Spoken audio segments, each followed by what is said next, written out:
অনেকেই বলে ভূত বলে কিছু নেই, কিন্তু যারা দেখেছে তারা আজও রাতে একা ঘুমোতে পারে না। কারণ তারা জানে অন্ধকার কখনো একা থাকে না। আর আজকের এই গল্পটা হয়তো সেই অন্ধকার থেকেই শুরু। এই গল্পটি সম্পূর্ণ কাল্পনিক।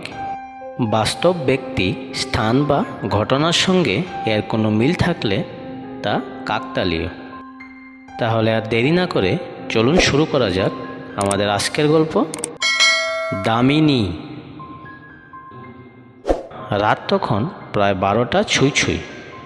গ্রামের আকাশে মেঘ জমে আছে, মাঝে মাঝে বিদ্যুৎ চমকে উঠছে। এক মুহূর্তের জন্য চারিদিক আলোকিত হয়ে আবার অন্ধকারে ডুবে যাচ্ছে। সেই আলোতেই দূরে দেখা যায় ভাঙাচোরা এক পুরনো বাড়ি, বহুদিনের পরিত্যক্ত। গ্রামের মানুষজন ওই বাড়িটার দিকে তাকাতেও চায় না।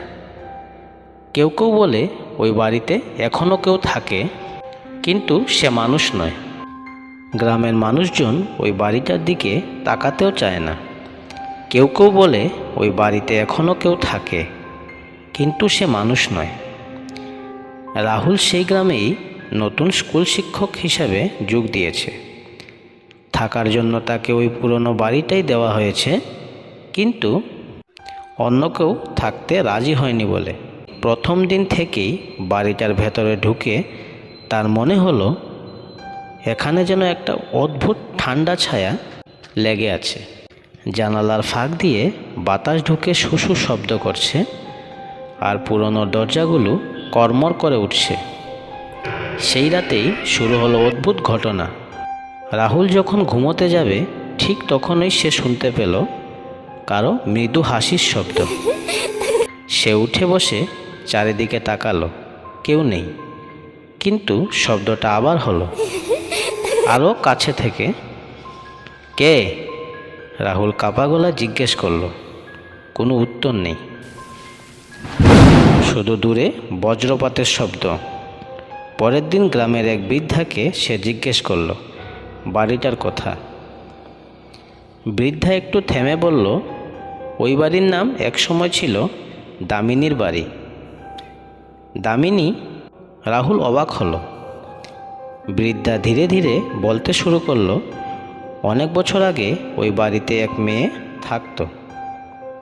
নাম তার দামিনী, খুব সুন্দরী, কিন্তু অদ্ভুত স্বভাবের। সে নাকি মাঝরাতে একা একা কথা বলতো, হাসতো যেন কারো সঙ্গে দেখা করছে। একদিন হঠাৎ করেই তাকে মৃত অবস্থায় পাওয়া যায়, মুখে ভয়ঙ্কর এক হাসি।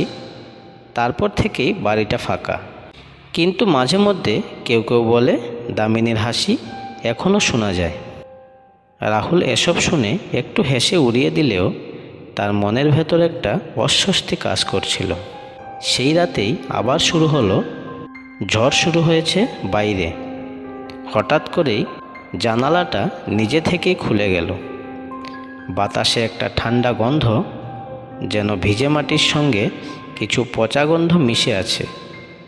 আর তারপর একটা কণ্ঠস্বর, তুমি এসেছো? রাহুলের বুক ধড়ফড় করতে লাগলো। সে ধীরে ধীরে ঘুরে দাঁড়ালো। দেখলো ঘরের কোণে এক মেয়ে দাঁড়িয়ে আছে, ভেজা চুল, সাদা পোশাক, আর তার চোখ দুটো অদ্ভুত ফাঁকা।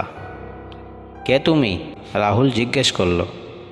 মেয়েটা ধীরে ধীরে এগিয়ে এলো, তার ঠোঁটে সেই অদ্ভুত হাসি। আমি দামিনী। ঘরের ভেতর হঠাৎ করেই তাপমাত্রা আরও কমে গেল। রাহুলের নিঃশ্বাস জমে আসছে। দামিনী তার দিকে তাকিয়ে বলল, তুমি কি আমার সঙ্গে থাকবে?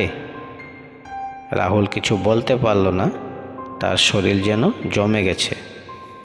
হঠাৎ করে দামিনীর মুখটা বিকৃত হয়ে গেল, চোখ দুটো লাল হয়ে উঠল। সবাই তো চলে যায়, তুমি যাবে না তো? রাহুল চিৎকার করে উঠতে গেল, কিন্তু কোনো শব্দ বেরোলো না। দামিনী তার খুব কাছে এসে ফিসফিস করে বলল, এবার তুমি আর যেতে পারবে না।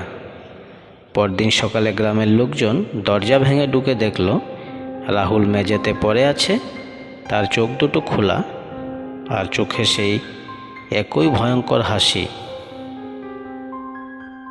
যে হাসি একদিন দামিনীর মুখে ছিল, সেই রাতের পর থেকে গ্রামের লোকজন বলে ওই বাড়িতে এখন আর একজন নয়, দুজনের হাসি শোনা যায়। গল্পটি আপনাদের কেমন লাগলো কমেন্টে জানাতে ভুলবেন না। যদি ভালো লাগে তাহলে লাইক, কমেন্ট, শেয়ার এবং চ্যানেলটি সাবস্ক্রাইব করে রাখবেন, যাতে এ ধরনের গল্প প্রতিনিয়ত পেতে পারেন। সবাই ভালো থাকবেন। ধন্যবাদ।